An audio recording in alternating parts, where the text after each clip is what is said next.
인도네시아의 손남는 행동이 결국 한국에 화를 불러일으켰습니다. 한국을 우습게 보는 인도네시아 언론의 발언과 지속되는 거짓말에 한국이 본격 제재에 나선 것인데요. 이 때문에 최근 신수도 이전으로 정신없는 인도네시아는 악재를 맞이했다고 하죠. 한국의 철수에 다급해진 인도네시아 대통령은 한국의 마음을 돌리기 위해 노력하는 한편 KF의 10일 분담금 납부까지 빠르게 처리하겠다고 나서며 한국 마음 잡기에 나섰다고 하는데요. 그러나 이탈하는 민간기업과 정부의 마음을 돌리기에는 역부족인 상황. 한국에게 호되게 당하고 있는 인도네시아의 상황에 대해 지금부터 자세하게 설명해 드리겠습니다. 깊은 숲속을 헤치고 나온 것은 거대한 한옥과 한국식 정원이었습니다. 한글로 적힌 제주공원은 사진 명소로 실제로 많은 이들이 몰려가 사진을 찍는 곳이었습니다. 인도네시아에서도 상당히 멀리 떨어진 시골 말라야파크의 개점은 제주공원은 큰 인기를 끌었습니다. 그러나 시기 한국 여행을 가지 못하는 이들을 대상으로 한국 체험을 할 수 있다는 차원에서 굉장히 매력적인 장소로 떠올랐죠. 한복대여점이 세워져 있고 한국적인 요소로 가득 차 있는 이 장소에는 청사초롱은 물론이고 한국 물건이 가득해 있어 언뜻 보면 한국에 와 있는 것으로 착각할 수 있는 곳인데요. 이 장소는 개장한 이후로 인도네시아인들의 관심을 끌며 코로나 이후 한국 여행 길이 열렸음에도 불구하고 저렴하게 한국 체험을 할 수 있다는 차원에서 굉장한 인기를 끌었습니다. 인도네시아에서 강력한 힘을 자랑하는 한국의 영향력을 생각해 본다면 한국말의 인기는 이상하지 않죠. K-드라마를 비롯해 K-팝은 이제 인도네시아에서 당연하다고 할 수 있을 만큼 생활과 밀접한 연관이 있습니다. 하지만 큰 인기로 인해 한국 문화가 인도네시아 전역을 집어삼키고 있어 이를 경계하는 이도 늘었습니다. 특히 자국 문화를 보존하고자 하는 인도네시아인들에게 한국 문화는 두려움의 대상인데요. 인도네시아 관광창조 경제부 장관은 언론 인터뷰에서 들하고만 볼 것이 아니라 들어와 순도 받으라는 이야기가 대표적입니다. 한국 드라마를 가리키는 드라고에 치중된 인도네시아 사회의 문제를 지적하며 순다족 드라마를 가리키는 드라순시청을 권유한 것입니다. 급기야는 인도네시아 언론에서 한국이 이에 책임을 져야 한다는 주장까지 나올 정도였죠. 최근 인도네시아 유명 언론인 자카르타 포스트는 한류의 인기에 대해 이야기하며 한류 이익의 일부를 환원할 것을 요구했습니다. 소프트 파워에 있어 압도적인 한국 문화는 자타공인 최고의 위치에 있다고 말한 자카르타 포스트는 이로 인한 막대한 이익을 나눌 필요가 있다고 말하며 GDP의 일정도 타국에게 줘야 한다고 말했습니다. 인도네시아 언론은 노르웨이의 사례를 들며 한국이 노르웨이를 본받아 세계 강대국으로서 마땅히 짊어져야 할 책무를 수행해야 한다고 말한 것인데요. 노르웨이가 민주문화를 바탕으로 개발도상국들을 상대로 GDP의 1%를 내놓은 것처럼 한국도 노르웨이를 본받아 비용을 분담해야 한다고 한 것이죠. 한류로 인해 한국이 막대한 이득을 얻고 있으니 그에 상응하는 눈을 개발도상국에 줘야 한다는 황당한 주장이 언론에 실린 것인데요. 자국 문화가 한국에 비해 형편없기 때문에 인도네시아 사람들이 한국 문화에 빠져드는 것을 외면하고 오히려 돈을 내놓으라는 적반하장의 태도를 보인 셈이죠.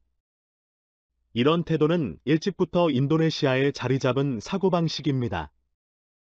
이미 KF20의 사업에서 호된 수업료를 내고 있는 대한민국은 인도네시아의 앞과 뒤가 다른 태도의 고통을 받고 있죠.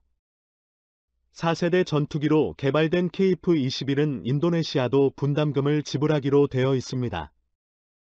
원래라면 진작 분담금 지불이 완료되어 논란이 없어야 하나? 인도네시아는 지불 금액이 있음에도 불구하고 차일피일 분담금을 미루며 한국을 끊임없이 기만하고 있죠. 이미 초도 비행은 물론이고 여러 차례 비행이 늦은 KB 10월에 많은 국가의 관심을 받는 차세대 주력 전투기로 각광받고 있습니다.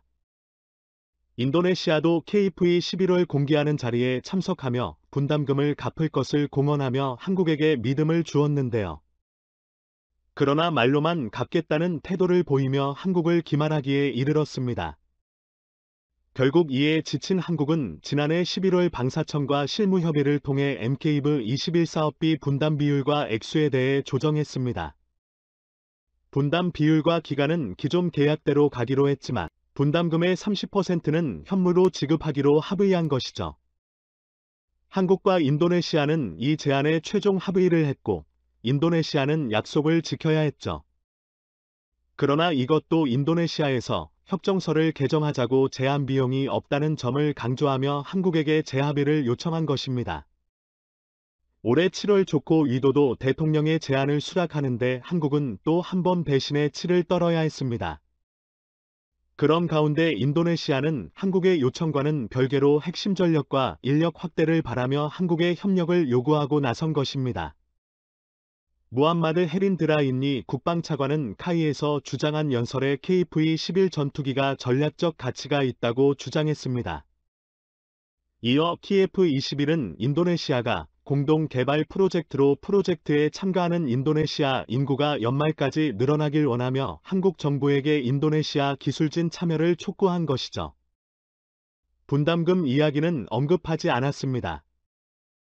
8천억 원의 미납금 관련한 이야기는 쏙 빼놓은 가운데 차관은 기술과 인력 공유만을 주장했습니다. 인도네시아 정부의 태도를 요약하자면 기술만 필요할 뿐 실물 전투기는 필요하지 않다는 것을 노골적으로 표현한 것이죠.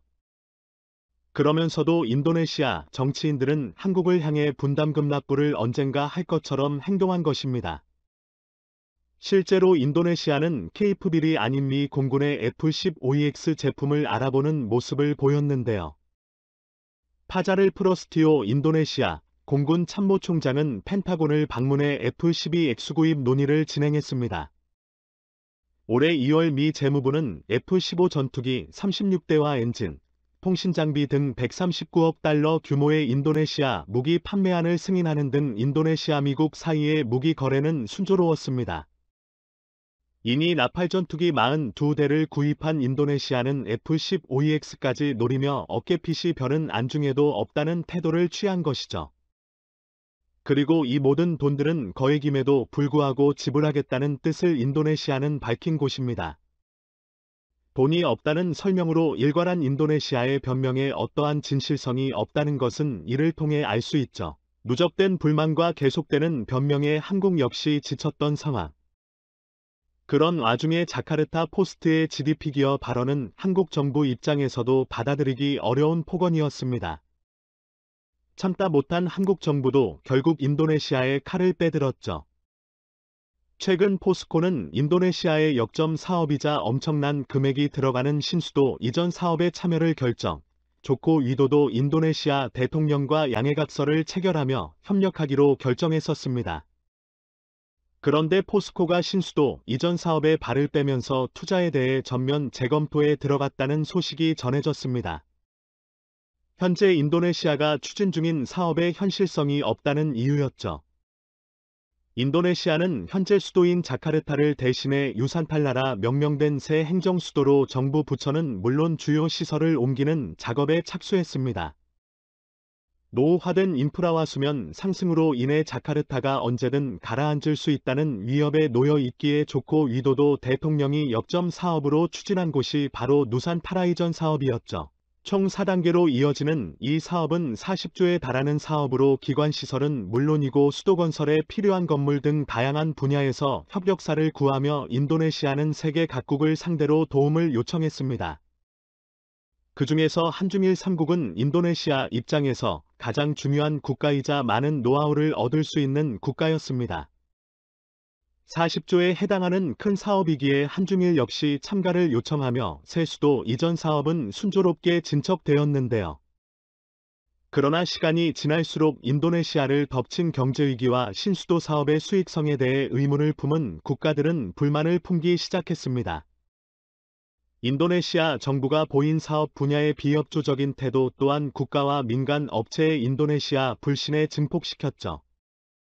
대규모 펀드를 운영하는 소프트뱅크의 손정혜 회장 역시 인도네시아 신수도 이전 사업에 열의를 보이며 투자를 약속했으나 최근 인도네시아 상황과 수익성에 대한 의문, 그리고 인도네시아 정부의 태도에 실망하며 손을 떼는 모습을 보였습니다. 내부 자금을 끌어들여 신사업을 성공시키고자 했던 인도네시아 입장에서는 큰 충격을 받았습니다. 이에도 한국까지도 떠나려는 움직임을 보인 것인데요.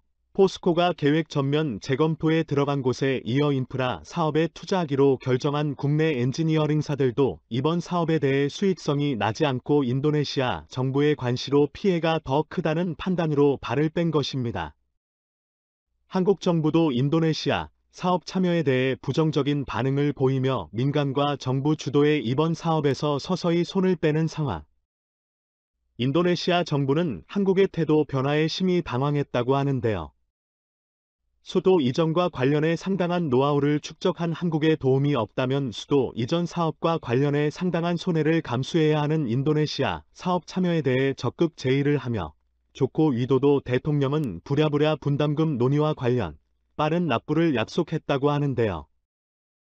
그러나 본격적으로 인도네시아에서 철수하는 민간 기업과 정부의 마음을 되돌리기에는 부족한 상황.